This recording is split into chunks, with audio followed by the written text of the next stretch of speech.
Good morning student. आज हम discuss करने वाले हैं क्लास 8 की बायोलॉजी। ठीक है, टॉपिक है हमारा ट्रांसपोर्ट इन प्लांट्स।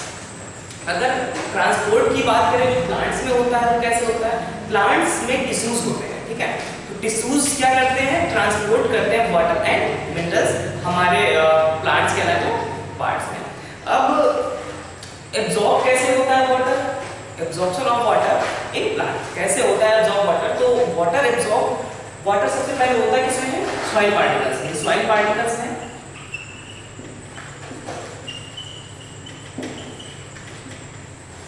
वाटर सबसे पहले होता है किसका है, किसमें होता है, सॉइल पार्टिकल में होता है, पार्टिकल्स में होता है। ठीक है, अब सॉइल पार्टिकल्स से एब्जॉर्ब कौन करता है, एब्जॉर्ब रूट करता है, और रूट उसको प्लांट्स के डिफरेंट पार्ट्स में, ठीक है, सप्लाई करता है। ठीक है, अब एब्जॉर्ब तो ठीक है, अब एब्जॉर्ब करने के लिए भी कुछ वेज हैं, कुछ तरीके हैं कि किस प्रोसेस के द्वारा प्लांट एब्जॉर्ब करते हैं वाटर, मिनरल्स एंड न्यूट्रिएंट्स। ठीक है, तो अब इसको भी एब्जॉर्ब करने के 3 तरीके हैं, हम देख लेते हैं कौन कौन से हैं 3 वेज। फर्स्ट वेज है इसका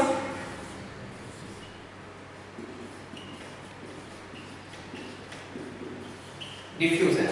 ठीक है, फर्स्ट वेज क्या है इसका, डिफ्यूजन के बारे में जान लेते हैं पहले। डिफ्यूजन क्या होता है, प्लांट क्या करते हैं, मिनरल एब्जॉर्ब करते हैं। ठीक है, प्लांट मिनरल एब्जॉर्ब करते हैं बिना एनर्जी का यूज किए, किस प्रोसेस में, हमारे डिफ्यूजन की प्रोसेस में।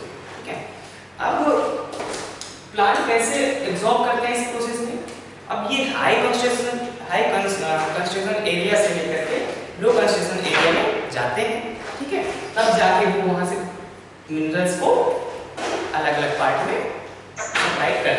ठीक है, डिफ्यूजन प्रोसेस में क्या होता है, डिफ्यूजन एक ऐसी प्रोसेस है जिसमें कोई सब्सटेंस होगा या पार्टिकल होगा, वो ऐसे मूव करते हैं कैसे कि हाई कंसंट्रेशन एरिया से लो कंसंट्रेशन एरिया में मूव करते हैं।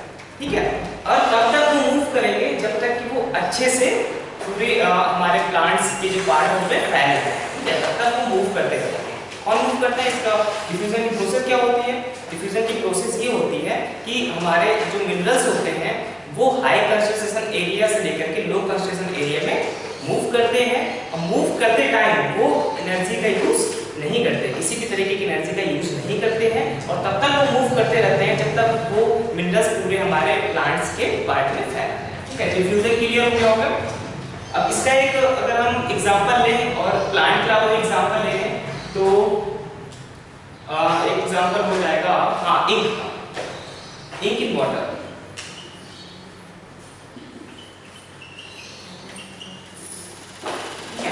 इंक इन वाटर में कैसे, वाटर में कैसे होता है, मान लीजिए ये हमारा है वाटर, अब हमने इसमें इंक डाला, क्या डाला, इंक डाले, इंक सबसे पहले यहाँ पे होगी, फिर धीरे धीरे क्या होगी कि वो पूरे वाटर में के साथ मिल जाएगी। मींस वो कब तक अपना मिलने का प्रोसेस नहीं छोड़ेगी जब तक वो पूरे हमारे इस बीकर में, इस वाटर में अच्छी तरह से ना मिल जाए, मतलब हर जगह ना फैले, हर जगह ना हो जाए। जैसे कि अगरबत्ती जलती है, अगरबत्ती क्या करती है कि जब जलती है तो उस कोने पे जाती है जहाँ पर क्या होता है कि उसकी महक ना जा रही है, वहां तक पूरे कमरे में वो चली जाती है। ठीक है, तो इसका प्रोसेस का मीन्स क्या है कि वो पूरी तरह से फैल जाते हैं। ठीक है, किसी भी जगह। अब आता है हमारा सेकेंड प्रोसेस होती है ऑस्मोसिस। ऑस्मोसिस में क्या होता है, देख लेते हैं। ऑस्मोसिस ये वाटर मूव कराती है। ठीक है, वाटर को मूव कराता है हाई कंसंट्रेशन एरिया से लो कंसंट्रेशन एरिया। ठीक है, अब किसके थ्रू कराता है, सेमी परमिएबल मेम्ब्रेन।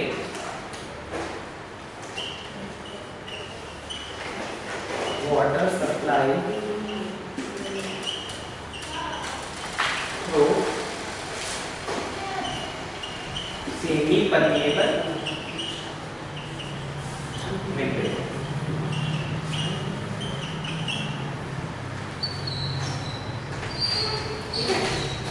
अब ये 2 प्रोसेस हो गए, तीसरी प्रोसेस हमारी कौन सी आती है, एक्टिव ट्रांसपोर्ट।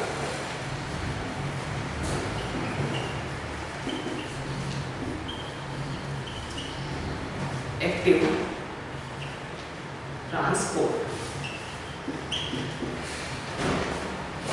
एक्टिव ट्रांसपोर्ट में क्या होता है कि डिफ्यूजन जैसे प्रोसेस होती है कि वो मिनरल्स को अलग अलग पार्ट में डिवाइड करता था हमारे प्लांट्स के। अब एक्टिव ट्रांसपोर्ट क्या करता है कि ये भी मिनरल्स को डिवाइड करता है, बट इसमें क्या होता था, इसमें एनर्जी का यूज नहीं होता था, ये एनर्जी का यूज करेगा। ये एनर्जी का यूज करके मिनरल्स को प्लांट्स के अलग अलग पार्ट्स में सप्लाई करता है। ठीक है, एक्टिव ट्रांसपोर्ट। 3 प्रोसेस क्लियर हो गई होंगी। अब इसके बाद आता है हमारा नेक्स्ट टॉपिक, देख लेते हैं the muscular system of plant. Muscular system को ट्रांसपोर्ट सिस्टम भी बोलते हैं, the muscular system of plant.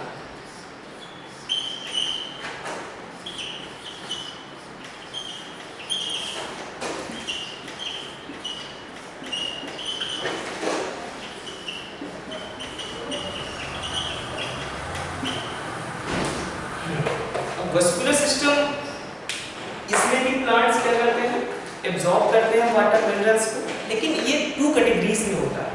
2 categories की कौन कौन सी होती है, कौन कौन सी कैटेगरीज में वाटर एंड मिनरल्स न्यूट्रिएंट्स को सप्लाई करेगा। अब वो 2 प्रोसेस है हमारी, फर्स्ट आती है जाइलम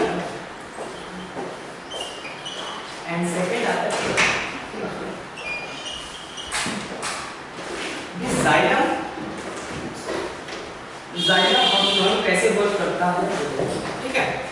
तो जो हमारा जाइलम होता है, जाइलम क्या करता है कि वाटर हमारे रूट सॉइल पार्टिकल से लेकर के थ्रू रूट हर पूरे बॉडी पूरे हमारे प्लांट्स के पार्ट में पहुंच जाता है। कौन पहुंचाता है, जाइलम पहुंचाता है। ठीक है, जाइलम क्या करता है, वाटर को पूरे प्लांट्स के पार्ट में सप्लाई करता है।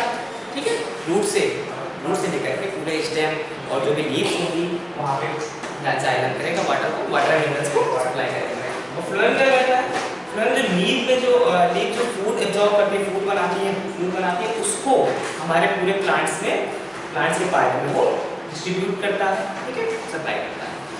उसके बाद नेक्स्ट है हमारा ट्रांसपिरेशन।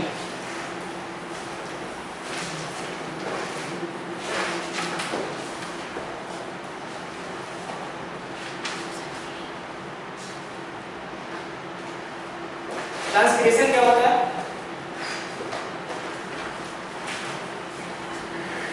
क्या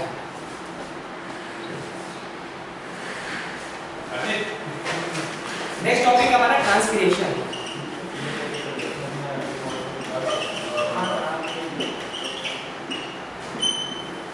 ट्रांसपिरेशन की प्रोसेस में क्या होता है, ट्रांसपिरेशन की प्रोसेस में अब प्लांट क्या करता है, वाटर एब्जॉर्ब करता है। ठीक है, अब उस वाटर को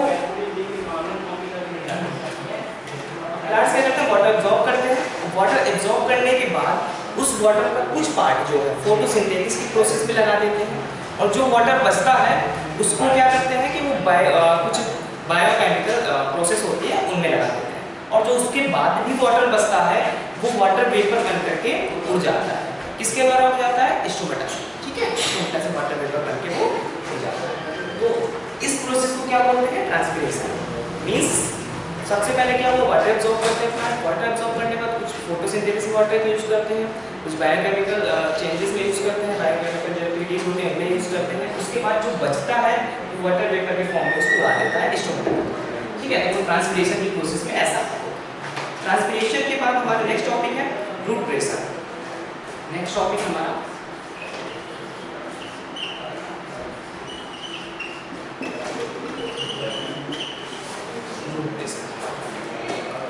अब रूट प्रेशर क्या है, एक ऐसी प्रोसेस है जो फोर्स करता है कि वाटर जो है वो सॉइल से लेकर के पूरे हमारे सॉइल जो है, सॉइल से लेकर के रूट वगैरह में, और रूट से पूरे प्लांट्स के पार्ट में क्या करे, डिस्ट्रीब्यूट हो जाए। ठीक है, वो रूट प्रेशर क्या करता है कि फोर्स करता है वाटर को कि वो रूट से लेकर के पूरे हमारे जो प्लांट्स है उसमें फैले। नेक्स्ट टॉपिक हमारा आता है मिनरल्स रिक्वायरमेंट इन प्लांट। अब मिनरल रिक्वायरमेंट का अर्थ क्या होता है कि सभी प्लांट्स को मिनरल्स की जरूरत होती है, वाटर की जरूरत होती है। ठीक है, अब ये भी 2 कैटेगरी से डिवाइड होता है। पहला होता है ये मैक्रो न्यूट्रिएंट्स। क्या होता है पहला,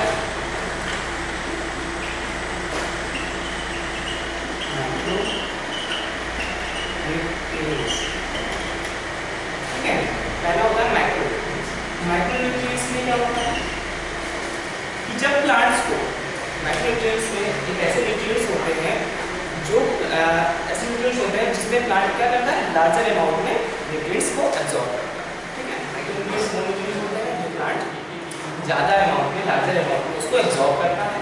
वो न्यूट्रिएंट्स होते हैं कौन से, ऐसे न्यूट्रिएंट्स वो मैक्रो होते हैं। और इसके एग्जांपल्स जैसे कि कैल्शियम माइक्रोन्यूट्रिएंट्स ये हो गया, हाइड्रोजन, ऑक्सीजन, ये किसके एग्जांपल है, माइक्रोन्यूट्रिएंट्स। कुछ एग्जांपल है, बाकी अभी और भी है वो आप देख लेंगे, आपकी बुक में होगा। अब माइक्रोन्यूट्रिएंट्स क्या है, सेकेंड आता है माइक्रो।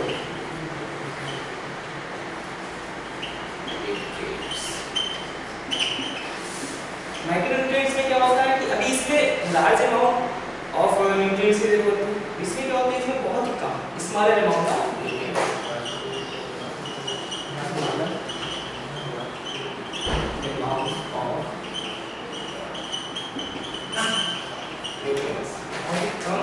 अमाउंट न्यूट्रिएंट्स इसमें जरूरत होती है। ठीक है, अब इसके कुछ एग्जांपल्स होते हैं। एग्जांपल्स में जैसे कि हमारा जिंक हो गया, कॉपर हो गया, कुछ एग्जांपल्स। ठीक है, ये भी तो आई होप आपको क्लियर हो गया होगा इस चैप्टर में। ठीक है, लास्ट टॉपिक में हमारा था माइक्रोन्यूट्रिएंट्स। अब आपको क्लियर हो गया होगा। अब आप क्या करेंगे, एक्सरसाइज वगैरह और जो क्वेश्चन आंसर है हमारे स्टूडेंट पोर्टल पे अपलोड हो जाएंगे। अब वहाँ से उसको डाउनलोड कर लीजिएगा। ठीक है, और इस एक्सरसाइज को कंप्लीट कर लीजिए। Thank you.